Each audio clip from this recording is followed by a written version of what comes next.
रामनगरी में राम दरबार की प्राण प्रतिष्ठा संपन्न हो चुकी है। दूसरी प्राण प्रतिष्ठा वैदिक मंत्रों के जप के साथ पूरी हुई। प्राण प्रतिष्ठा से पहले सीएम योगी ने रामलला के दर्शन किए। पिछले साल 22 जनवरी को राम जन्मभूमि पर रामलला की प्राण प्रतिष्ठा हुई थी। राम दरबार की प्राण प्रतिष्ठा बेहद भव्य ढंग से की गई। अयोध्या में मौजूद श्री राम जन्मभूमि परिसर में राजा राम और परकोटे में विराजमान अन्य देवी देवताओं की प्राण प्रतिष्ठा की गई, जिसमें मुख्यमंत्री योगी आदित्यनाथ भी शामिल हुए। संयोग से आज ही उनका 53वां जन्मदिन भी है। उन्होंने इस अवसर पर भगवान श्री राम का आशीर्वाद लिया।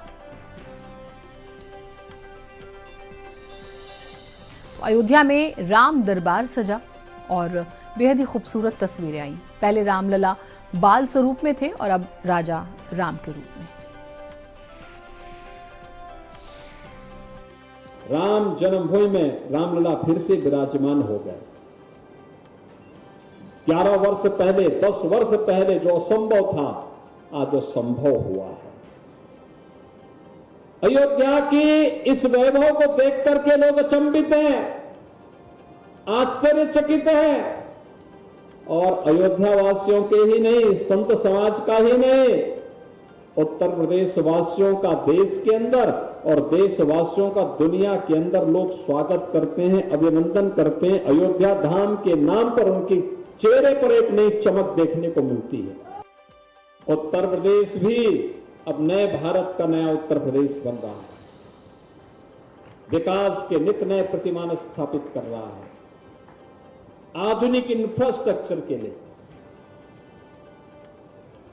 अपराध और अपराधियों के प्रति जीरो टॉलरेंस के लिए, दंगा मुक्त और अपराध मुक्त प्रदेश के लिए, नौजवानों के लिए रोजगार देने के लिए, महिलाओं को सुरक्षा देने के लिए, व्यापारियों को भयमुक्त वातावरण देने के लिए, अन्नदाता किसानों के चेहरे पर खुशहाली लाने के लिए, उत्तर प्रदेश के समग्र विकास की जो रूपरेखा प्रधानमंत्री मोदी जी ने तय की, आज जब जमीनी धरातल पर दिखाई दे रहा है, तो अयोध्या धाम की तरह भी उत्तर प्रदेश भी चमकता हुआ दिखाई दे रहा है। इसी अयोध्या धाम के महाराज भगीरथ ने कठोर साधना की थी।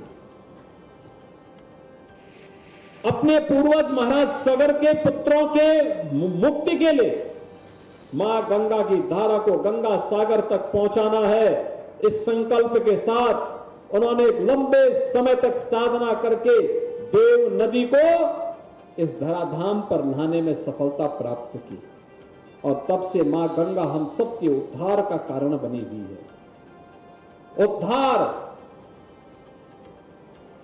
हम सबकी मुक्ति का कारक तो है ही, हम सबकी भुक्ति का कारक भी है। मां गंगा नहीं होती, उत्तर भारत खाने के लिए तरस जाता, भारत खाने के लिए तरस जाता, दुनिया खाने के लिए तरस जाता। और इसी के साथ आज भारत 360 में इतना ही। कल फिर मिलेंगे ठीक रात 9 बजे। नमस्कार।